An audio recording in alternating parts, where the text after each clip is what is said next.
We are treating this as James Harden being the version that is like MVP-ish. You know what I mean? Like 2019 with that 30-point streak. If you look at the numbers, if you look at the games, he's not that dude anymore, right? And he's acted a fool 2 times in 13 months to get out of somewhere. That's not even like Derek Coleman whoop-de-damn-do levels of nonsense. Ladies and gentlemen, welcome to the right time. My name is Bomani Jones. Thanks for listening wherever you get your podcast. Thanks for watching on YouTube. Rate us, review us, give us 5 stars. You only give us 4 stars, I'm inclined to believe you are a hater. It is that time of week where we have a guest join us, coming to us live from Yahoo Sports, covering the NBA. Vinnie Goodwill wearing one of the Detroit versus everybody shirts, even though don't nobody be wanting to go to Detroit, so who's trying to fight you? Apparently, you know who I want to fight though, Bo? You know who I want to fight? I want to fight the people who put up those Detroit Rams shirts and hoodies. I'm not even a Lions fan, and I'm insulted by that nonsense. Like, have some pride, have some dignity. Like, Matthew Stafford ain't do nothing for y'all. I mean, Like, that's what I was about to say. Was it Matthew Stafford, Ashawn Robinson? Are there some other former Lions I'm just not thinking of? No. Even if it is, who gives a damn? You know what I mean? Like, this ain't Barry Sanders. Now, Barry Sanders left after like 1998. Still in his prime, did everything for that organization and left. I probably would have left with him because I left with him when he left, right? But Matthew Stafford ain't no Barry Sanders. You know what I mean? Like, he's not even a Hall of Famer. We talk, well, Yeah, maybe he might be a Hall of Famer. They might put him in, but he's not a Hall of Famer. Like, the thing is with y'all is y'all didn't even like him that much in the first place. We didn't. That's the crazy part. He was so, like, I won't even say polarizing, but there was a huge segment of fans that was like, yo, he ain't that guy. And all of a sudden, he got traded when the better package was to Carolina, and they did him a favor and traded him to the Rams. That's why the Lions are the Lions. You don't even do what's best for you. Hey, man, good for Matthew Stafford, dog. That's just all I say about it. It's good for him. It's just that we don't know how to do things and just let something be good. We always got to try to take it too far. And so they're going to try to get Matthew Stafford. He going to have as many gold jackets as Pro Bowl appearances. And they're going to find a way to make that work. It's the wildest thing. No, they've wanted to make Matthew Stafford better than he was. Like, we've been hearing it for years that Matthew Stafford was being held back by the Detroit Lions. And I'm like, have y'all seen his movies? Like, yeah, well, this is the thing with him. If you want to make that argument, I could see it, right? But you can't point to me with how he pushed the Detroit Lions forward. That's the issue, is that if you're going to talk about him in the terms that they talk about him in, then he came, like, it's too much to ask him to turn the Lions into like a Super Bowl contender all by himself, perhaps. However, you would be able to say, man, what would these Lions be without Matthew Stafford? Like, what happened this season with the Lions isn't an indication of that. They tore that whole thing down to the screws. What this year, you know what we found out this year? Was that he was better than Jared Goff. News flash. Hey, man, let's get, people think I'm a Stafford hater when I really hate y'all. It's not like Stafford himself, it's y'all that I hate. But let's get to the NBA situation here, because I got to figure out exactly, like, if I'm being inconsistent here, but I thought the way that James Harden went about getting out of Houston was unbecoming, right? Like, I just thought, like, once it got to the point where everybody on the squad wanted to fight you, I felt like that was a bit unbecoming. But apparently, that was what it was going to take for him to get out of there. I still thought his better play was just to act right. But with the Nets acting right wasn't going to be the play. They was like, no, we trying to win a championship right now, dog. Like, if you're going to act right, we going to go through this the whole way. And I ain't even think necessarily that Harden acted that bad. I think he just might be finished. But he got out. Well, here's the crazy part in all of this. Like we are treating this as James Harden being the version that is like MVP-ish. You know what I mean? Like 2019 with that 30-point streak. If you look at the numbers, if you look at the games, he's not that dude anymore, right? And he's acted a fool 2 times in 13 months to get out of somewhere. That's not even like Derek Coleman whoop-de-damn-do levels of nonsense. Like the thing that got me, Bo, was you got Daryl Morey, you got James Harden, you got the Brooklyn Nets, and you got Ben Simmons. Where are the good guys? What are you rooting for in this? Tell me. Well, like, you could argue that you're rooting for Joel. Well, you can argue that you're rooting for Kevin Durant. Yeah. Well, yeah. And see, that was more interesting, right? Because we got a lot of steps to cover, right? To get to this point. Now, this is the thing for me with Harden that I think gets lost. And I'm gonna pull this up while we're talking because I was looking at his basketball reference page last night, and James Harden is on the other side. Like, I don't think there's any way around that. He is definitely on the other side. But what I think is lost in this is that he probably started going to the other side in his last year in Houston. Like, the decline might have begun before he left, right? Or that was just going to wind up being the peak. Because last year, James Harden was good.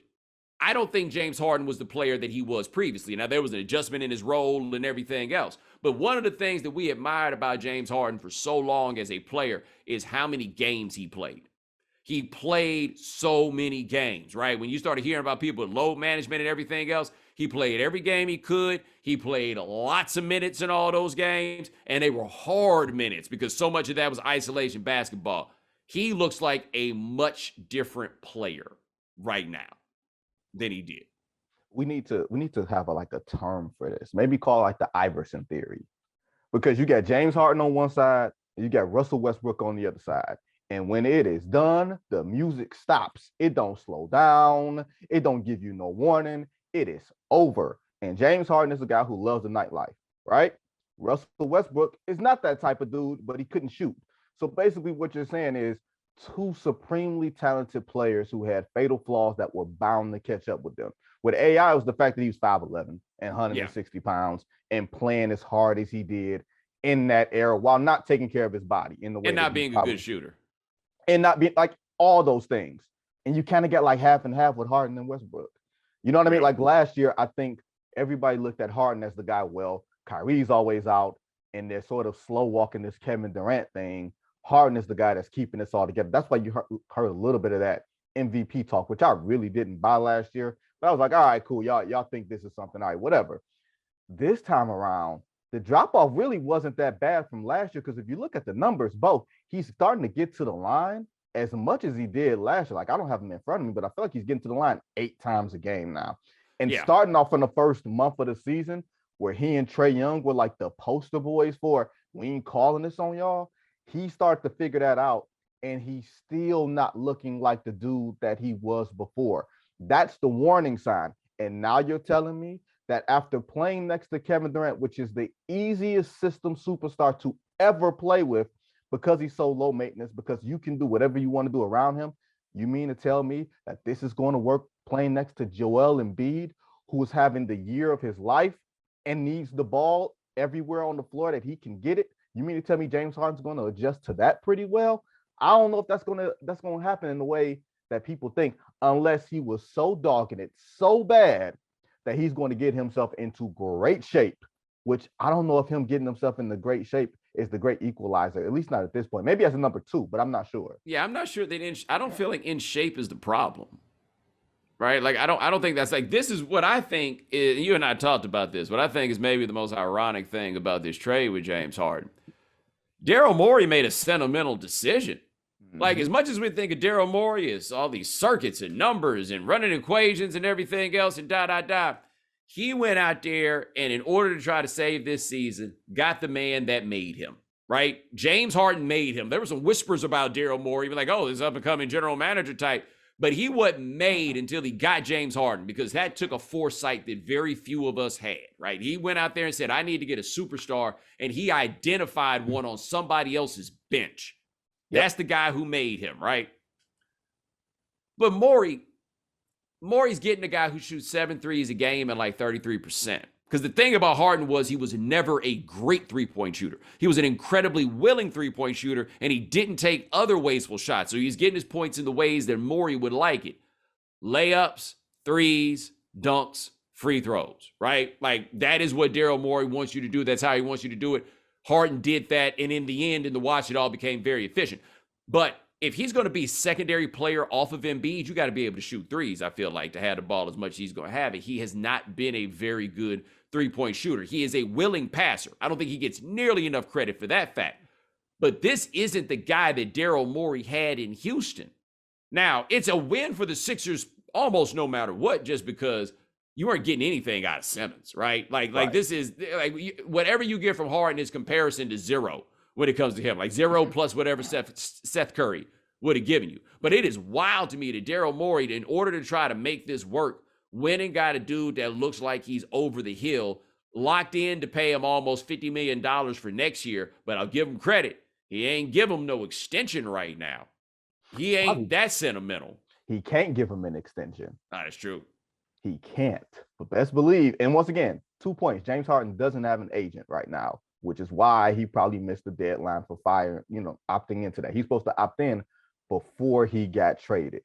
He didn't, or opt out before he got traded. He didn't. Little paperwork issue, right? But Daryl Morey, our boy, this one song is ringing in my head. You know what that song is, Bo? Don't save him.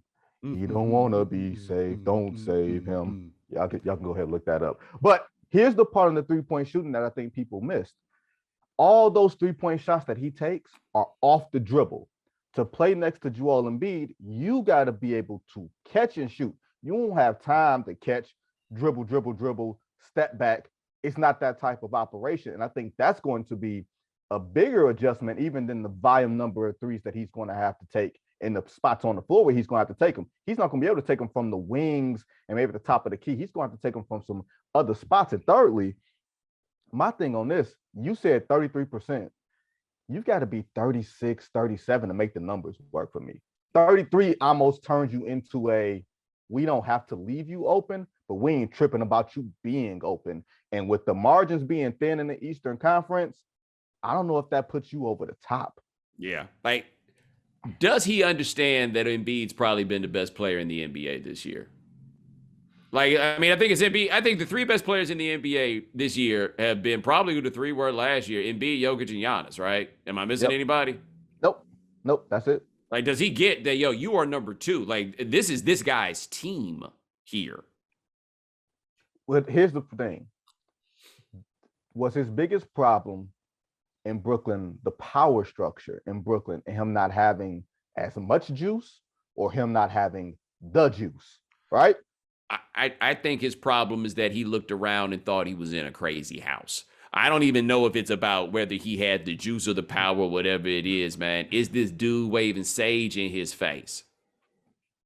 Look, right? And nobody else is acting like this is crazy. Like, that seemed to be the thing. When you look at some of them stories that were coming back about Harden, is one thing if you in a situation and you feel like it's a crazy house and everybody else is like, yo, it's a crazy house, and we can laugh about it being a crazy house. He over there looking at KD like, yo, it's crazy, right? And KD like, man, that's just how he is. No, I said this is crazy, right? I'll take you one better. I don't think James Harden has an issue working in chaos.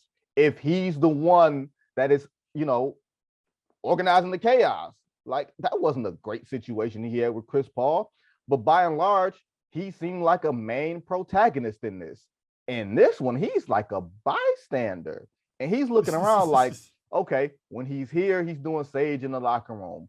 When he's not here, he ain't here. And now y'all letting him back in without making him get the jab like y'all did everybody else. This is crazy. Well, hold on. Let's take that one step farther, because this is what I would be thinking if I were James Harden. I can't speak for nobody else, right? But if I were James Harden, I dragged myself through the playoffs last year. I was walking the ball up the floor because I could not run. Because unlike you, Slim, and you, sincere brother Allah, I don't have a ring. Like, this is my chance. I got to have it, right? I don't have this ring. I did all this. You won't go get a shot. I can't imagine how infuriating and frustrating that was. And then you look it up on the road while y'all losing at home or whatever, and you see this dude, and he waving the sage. And I want to make this point about Kyrie and the sage. He said it was still some ghosts in there from his days in Cleveland. And maybe Kyrie burned the sage everywhere.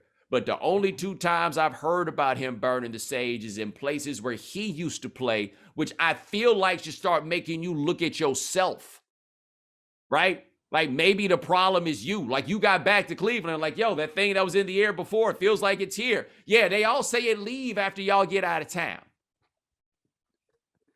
The crazy thing about Kyrie is that, and you're right, it's a lot. But there always seems to be a house on fire whenever he's around. And although he ain't got the matches, he always somewhere in front of the fire extinguisher saying, "No, let this baby burn, let it burn. It could be sage, it could be fire. Either way, there's always fire." There's a saying I got about a friend of mine who used to always get into some shit, right? In college, he would call me. You went to Michigan State, Bo. Whenever there was something going around, he was there. It wasn't me. I just happened to be there. So one day, after having to get up and go get him, to bail him out at like 3 a.m, I said, "This is the last time you in the wrong place at the wrong time all the time. This it, bro." Because that was it. And that's Kyrie. You can say, well, maybe the Cleveland situation was crazy. He didn't want to put up with the LeBron system and everything that came with that. He wanted out. All right, whatever. Well, ignoring the fact that there was a Kyrie issue in Cleveland before LeBron got there. Kyrie ain't about accountability. Did you hear him the other night when they asked him, "Hey, Kyrie, do you feel any type of, guilt, for everything, not being around your teammates?" And then he went back to the, don't start with me, peons. Don't start with me, puppeteers, and all this other nonsense. Like, no, bruh, that's a legit question. Shouldn't you feel even if you don't feel guilt, do you feel responsibility? The answer is always no. Like, when has Kyrie ever taken accountability for any of the situations he's been in since he's been in the league? You can make excuses for some, but in the aggregate as a whole, like, bro, the micro adds up to the macro, and the macro don't look good. Yeah, and see, I'd be curious to know what conversations James Harden and Kevin Durant had about this before Kyrie came back. And the reason I say that is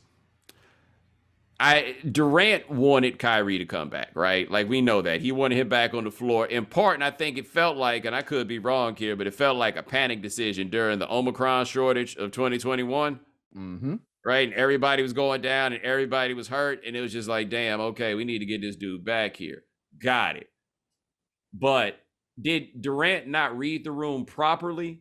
Or did James Harden say, "Nah, it's okay, fine, bring him back," and then ultimately be mad at it? Because to me, Kyrie's only back if Kevin Durant is cool with this. And Durant probably needed to read the room and recognize it ain't worth bringing him back if it's going to make this whole thing fall apart. And that's in effect what they did. Because, I mean, even if Ben Simmons fits and works well with what they're doing, I can't imagine picking up. That's the ultimate unknown X factor that I could ever think of a team ever acquiring. I don't feel like any of us can reasonably say we know what they're going to get out of him and how that is going to go. I mean, look, James Harden can say all the things that he wanted to say yesterday in this press conference, talking about Philly was his first choice when he wanted to get out of Houston. We know that ain't true. He wanted to get there to play with those two dudes. With that said, he strikes me as the passive-aggressive type. Oh, very much so. He doesn't strike me as a type that when KD brings this up, for him to say, "You know what, I don't think this is a good idea." I think that Harden mistakenly believed bringing Kyrie back around the team, maybe he'll feel something, maybe he'll get the jab. Remember, Harden said, "I'll inject him myself," in front of a camera, in front of people. That just shows you what he thought, the miscalculation there. Once again, my homeboy is my homeboy. Don't mean that's your homeboy. Don't mean that you know him as well as you know me. And Kevin Durant, as great of a player as he is, put it like this: Kevin Durant, the GM, has short-circuited Kevin Durant, the generational player. Like, he has done a disservice to him. He has done a disservice to himself. Yeah, that's a common theme in the NBA right now, right? Having the flex, there's something to it. Knowing when to use it, it's another situation. And look, I don't blame LeBron James, for example, if he thought he knew better than Rob Pelinka how to put together a basketball team, right? I mean, I sometimes feel like I could put together a basketball team better than Rob Pelinka. But I ain't gonna lie, I would let Rob Pelinka do it just so y'all could shit on me if I was wrong. And LeBron made the call that, hey, Anthony Davis, that was his guy. And look, that was a move you made, right? No matter how it turned out, they did get a championship ultimately out of it, so you can't act like it's some kind of colossal failure. And I don't feel like they gave up anybody that they miss. Right? There's no guy that's just like, damn, we ain't got him no more. The closest to it is Brandon Ingram, but like Right. even still, like they ain't got nobody they feel like they really lost out on making that trade. So you do that, but he ain't what they thought they would be. And Russell Westbrook. This podcast is sponsored by BetterHelp Online Therapy. BetterHelp wants to tackle some of the stigmas around mental health. For example, many may think therapy is for other people, but utilizing therapy doesn't mean something's wrong with you. It means you recognize all humans have emotions, and we need to learn to understand them, not avoid them. We take care of our bodies by exercising and going to the doctor and eating well. Focusing on investing in the health of our minds is just as important. BetterHelp is customized online therapy that offers video, phone, and even live chat sessions with your therapist, so you don't have to see anyone on camera if you don't want to. It's much more affordable than in-person therapy, and you can be matched with a therapist in under 48 hours. Give it a try and see why over 2 million people have used BetterHelp Online Therapy. And the right time with Bomani Jones listeners get 10% off their first month at betterhelp.com/Bomani. That's betterhelp.com/Bomani. Our friends at CarMax have reimagined car buying to deliver a truly flexible shopping experience that puts you in control. Because at CarMax, you have the freedom to shop online and on the lot. Once you find the right car, you can buy online with home delivery in select markets, or choose express pickup at your local CarMax. And CarMax has you covered with a 30-day money-back guarantee up to 1,500 miles. Learn more at CarMax.com. CarMax, car buying reimagined. Hey, man, I got some hell from the LeBron stands because I said earlier this season, and I don't take it back. I said that, well, somebody asked if he was in decline. And I'm like, of course he's in decline, but I don't think that's the question you're asking me, because this is when he had started the season slow. I was like, I don't think you're asking if he's in decline. Yes, he's in decline, right? The best of LeBron James was like 10 years ago. He's still really good, but and that's what do you expect? He's in year 19. Right. But I said, the question is, how long is he an all-star? And that might be ending. And early this year, it looked like it might be ending. And then he put the nitrous packs on and then went back to doing LeBron James stuff, right? But it was, but Money said he ain't even an all-star no more, because you people are stupid, right? That ain't even what I said. I was trying to have a broad discussion, but you know the LeBron people, right? Yes. Okay. Somehow this perception has come around that I hate the Lakers. I really don't know how they came up with that. I hate Lakers fans, right? Don't ever mistake how I feel about you to be how I feel about the people that I cover, right? Not particularly emotional about them, but you bums can't stand you. But you remember when Russell Westbrook got there for the year, and LeBron, they asked him, how is he going to make it work? And he said, I always do. And I said, no, you don't always do it, because you couldn't do it with Dwayne in Cleveland, right? Sent your homeboy back to the crib. By the way, the right move. Yep. But you couldn't make it work. And people were hitting me like, that's crazy to say that Russell Westbrook is in the same place that Dwayne Wade was when he was in Cleveland. And I was like, it may not be exactly the same, but let's see how this goes. And it has gone swimmingly. Where are you people now? Why haven't I heard from a single one of you about this? You be on the internet mad as hell at Russell Westbrook. You be out there cursing him out. He from your city. He gives back to the community. You don't give a damn. All you care about is how he's not playing well for the Lakers. And I just want to know, what happened to I always make it work? What happened to y'all telling me it wasn't the same? What happened to y'all telling me that the Lakers were a super team and getting mad at me when I said that they weren't? You notice I'm not especially judgmental about the way that the Lakers have performed this season, because I knew the team had significant weaknesses. I just want to know, right? Because I get it from I used to get it from the Steph Curry people. I'm not hearing from you so much this year, guys. It's kind of weird. It's almost like he's not shooting as well or something. Anyway, I used to hear from y'all, and I was hearing from the LeBron people, and I got that. You was a Lakers fan. You wanted to get there. I can see why you came to the erroneous conclusion that you did, because again, I understand that you're not very smart. But on this one, why can't you say, damn, Bomani, you tried to help us? Because I did. You say I hate you. I tried to help. Bo Jones care. If don't nobody else care. So how y'all feeling, man? About Russell Westbrook. Sorry, Vinny, I almost forgot that you was there for a second. It had been building up in me for weeks, and I just hadn't had the opportunity with all that football to really come out here and have this conversation and ask. Not blaming LeBron for not being able to make it work, because this isn't a workable situation. But the rest of you motherfuckers, those are the ones that I want to talk to about this. Why aren't you telling me, damn, dog, you was really looking out for us, and we just didn't appreciate it at the time? I got an interesting stat for you. You ready for this? Who leads the league in shot attempts? Who are the 2 league leaders in shot attempts this year? Interesting. Per game. Per game. I would assume that one of them is Giannis. No. Or one of them's got to be Embiid. No. I'll give you the 2. And Is it Russell Westbrook and LeBron James? It is not. It is Luka Doncic and a Miller shot behind him, LeBron James, who, to my knowledge, has never led the league in shot attempts. No. Right? Luka Doncic, we can understand why he leads the league in shot attempts. Look who he's playing with. LeBron is the ultimate connector. And he's like, ain't no connecting this. I am going for mine. Yes, that's all he can do. He's going for hours. Like, you know what it kind of feels like? Kobe in 2013. The Dwight Howard year? Yep.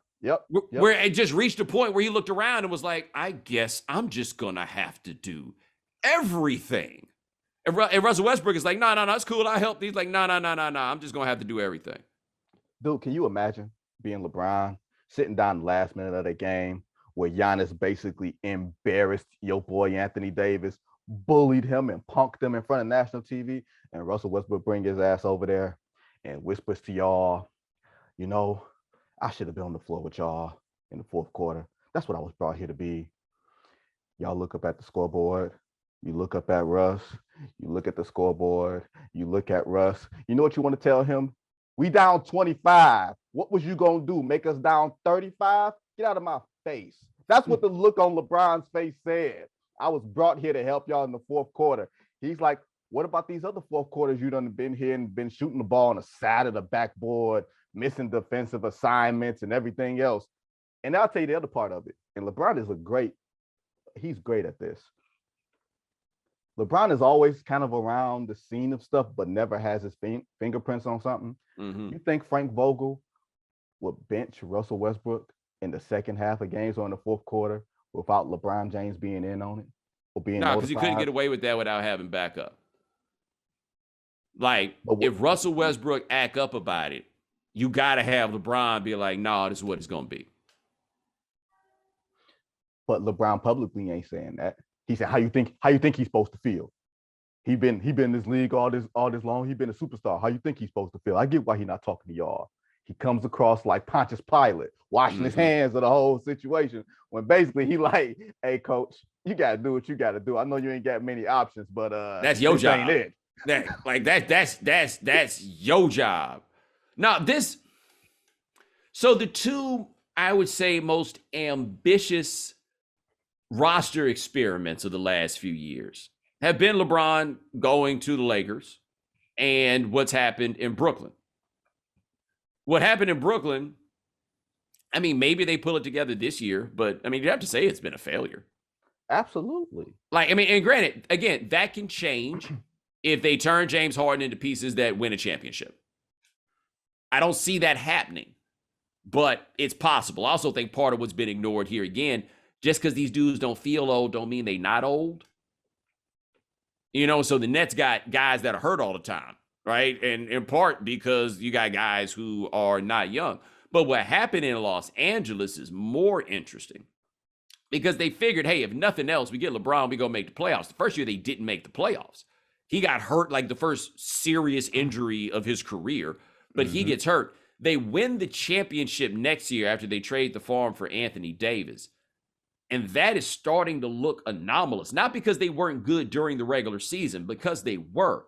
But Anthony Davis shot better in the bubble than he ever had before, than he ever has since. And nothing has looked the same since they got out of there. That team they had the following year wasn't terribly different than the team that they had that won the championship. Well, I'll tell you this. I think they would have been better off. Like, if you look at the team that won the championship, and I'm with you that Anthony Davis hit the best jump shooting streak of his life from 16 feet and out, right? But the team they had last year wasn't bad. They were just hurt. Yeah. Right. When they were together, they were fine. And I'll pull this question to you because I was literally thinking about this the other day, talking to some folks around the league.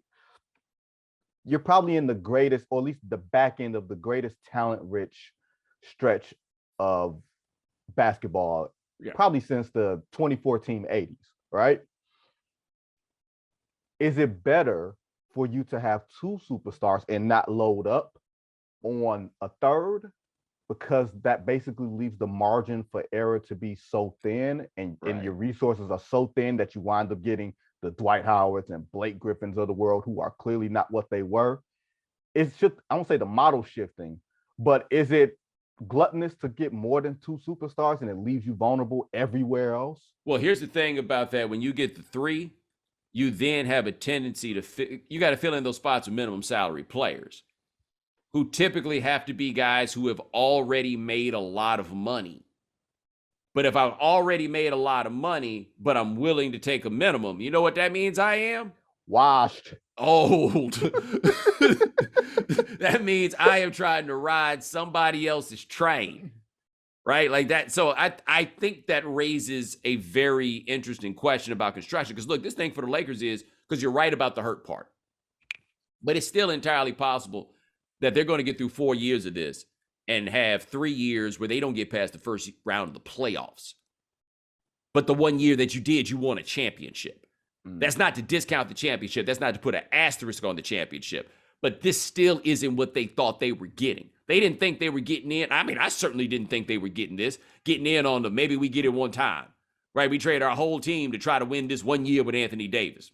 I didn't think that's what that was going to be. They thought they were getting Anthony Davis to be the superstar to transition into the next era. It don't look like that's what it is. Is he the most disappointing superstar talent that we have in the league? Like a guy that's productive, a guy that puts it together, that statistically can put it together, but you look at it and you're like, there's something missing. I'm sorry, are you unfamiliar with Karl Anthony Towns?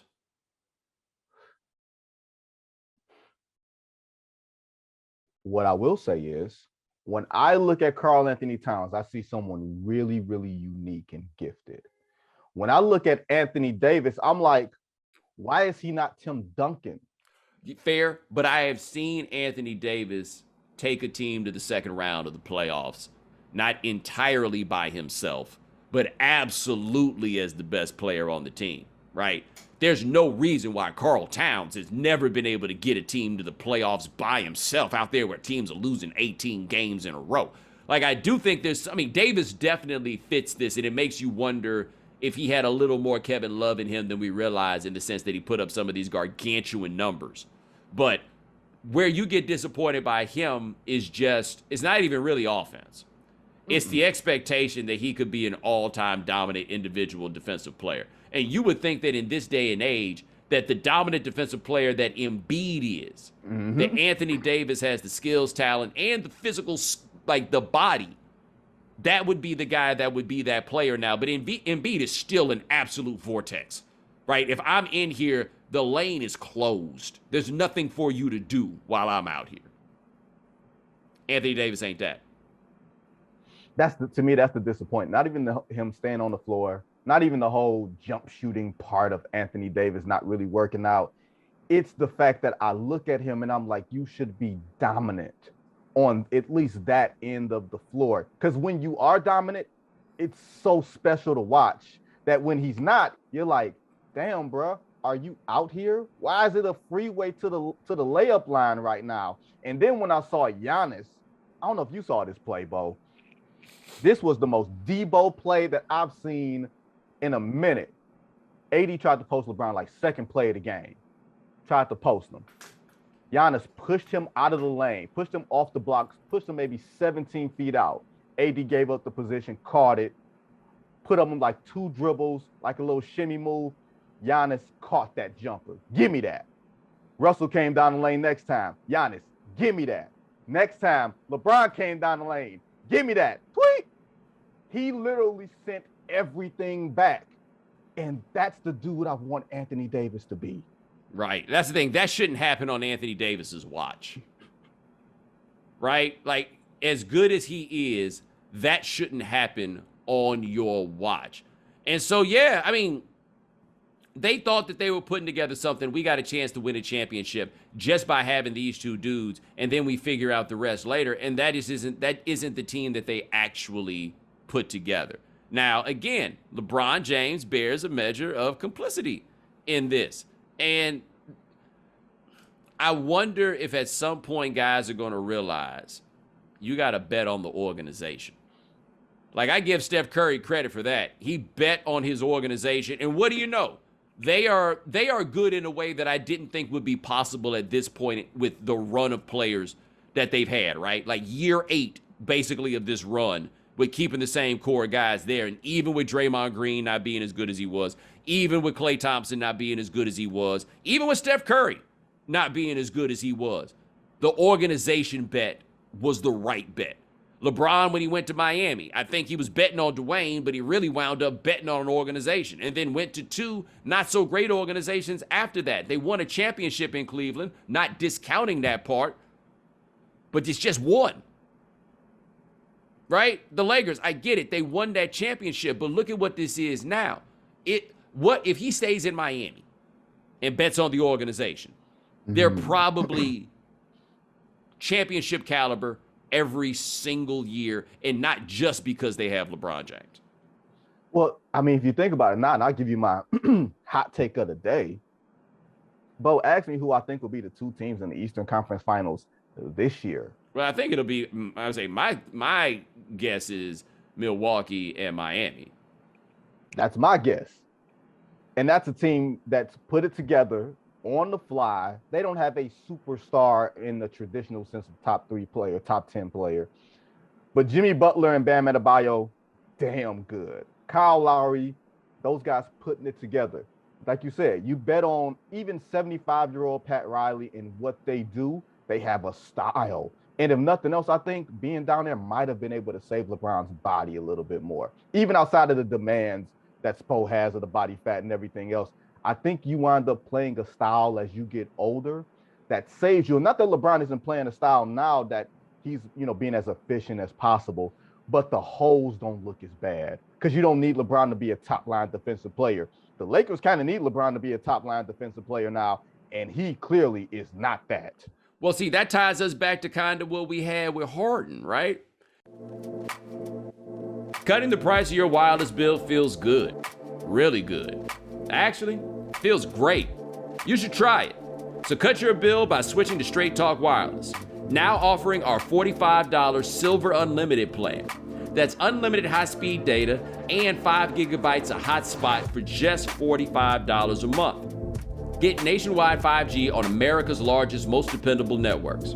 So why pay a whole lot for your data when you can get unlimited for a whole lot less?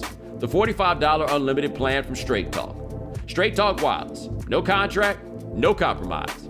At 60 gigabytes, we reserve the right to review your account for usage in violation of Straight Talk's terms and conditions. A month equals 30 days. See terms and conditions at straighttalk.com. 5G capable device required. Actual availability, coverage, and speed may vary. If the Sixers need the old James Harden, they're going to be sorely disappointed. The Lakers are built like they need the old LeBron James. And I just don't think that's what we're getting out of him is so far beyond what is reasonable to expect of any player, both that age and with that much mileage and having played that many seasons, all of that stuff. You can't ask for no more than this. Like, how positive are you that LeBron James still going to be playing at game 82? He's at that age. You can't just assume that he's going to be out there and getting out there to playing a game every other day. Again, just because you don't think that dude look like he old, he is. That don't change. He's doing everything he can to drag this team to the playoffs. And he might not even be there when it happens. That's the bad part about all of this. Like, we not wishing nothing on them, so don't go there and think that. But just law of averages says you can't be going this hard all the time. Look what happened to Kobe Bryant in that 2013 season. He dragged that carcass of a team. Think about it. Pau Gasol was still reasonably productive. Dwight Howard, Steve Nash, all those dudes. And Kobe said, I'm dragging this team kicking and screaming to the playoffs. And once they got to the doorstep, he popped his Achilles. Kobe was the only dude on that team that wanted the responsibility. Like, that was the thing about it. He looked and he realized, I can't share this with this new dude. I've been known pal. Steve Nash ain't even going to play, right? There's nowhere for me to share this. I'm bringing the ball up the floor every time, and I'm running everything that we do. There's no, like, that year gave me a whole different Kobe respect. Like, I remember looking up, because I'd always been a Kobe shoots too much dude. I looked up at that team and was like, I don't know what else you expect him to do. Like, you watched enough of those games and you just realize, oh, this is the only option they have.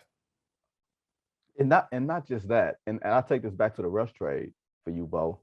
What move could they have made with the pieces they had? Like the Buddy Hield, I can't remember the exact package. Was it Buddy Hield, Tristan Thompson, maybe something else? Would that move have worked out drastically better than the Russell Westbrook move? Like, even the moves that were on the table weren't that great. Maybe it's just time. Well, the problem with the Westbrook move was because his salary was so high, if it wasn't working, you couldn't move on from it. Where Right. if they had made the other moves, it would have been smaller pieces, and so you could have shuffled them a little more and then maybe been able to put together something that somebody like then ultimately wanted. Like, that's the best argument that I got. And we thought that they just needed Russell to eat up some minutes, right? Remember, it's like if he Pac-Mans up these minutes to keep people fresh, but he's been so destructive in the minutes that he's playing that you can't let him eat all those minutes because he'll eat you too. He's been so bad this year. I can't believe it. Like, I can, but I can't. Like, I thought that the value for Russ, I think Russ was worth $40 million to the Wizards to help whip these young boys into shape, right? Show them how to be professionals, teach them what it is to, the effort that you got to give, all that stuff. But I don't think he's worth any money to a team that's actually trying to win basketball games. And I don't think he's been that for a while. Honestly, I would say post. This is the reason I didn't vote for him. That triple-double year, everybody got on the Russ's MVP train because of round numbers. And I said, would y'all vote for him if he averaged 31, 9, and 9? And everybody looked at me and said, I don't know. And that literally became his ethos for the next few years. I get all these triple doubles, and everybody forgot to conveniently look at the player they were watching besides the stat accumulation. I'm not saying he's been washed for a while, but he's been trending downward for at least 3 years. Oh, yeah, he's been trending downward since the MVP season. Yeah. Right? But I will say, I think that the end of the usefulness was actually Houston, because once they basically made him the de facto 5 when they went to super small ball, he played well. Like, he gave them something on that front.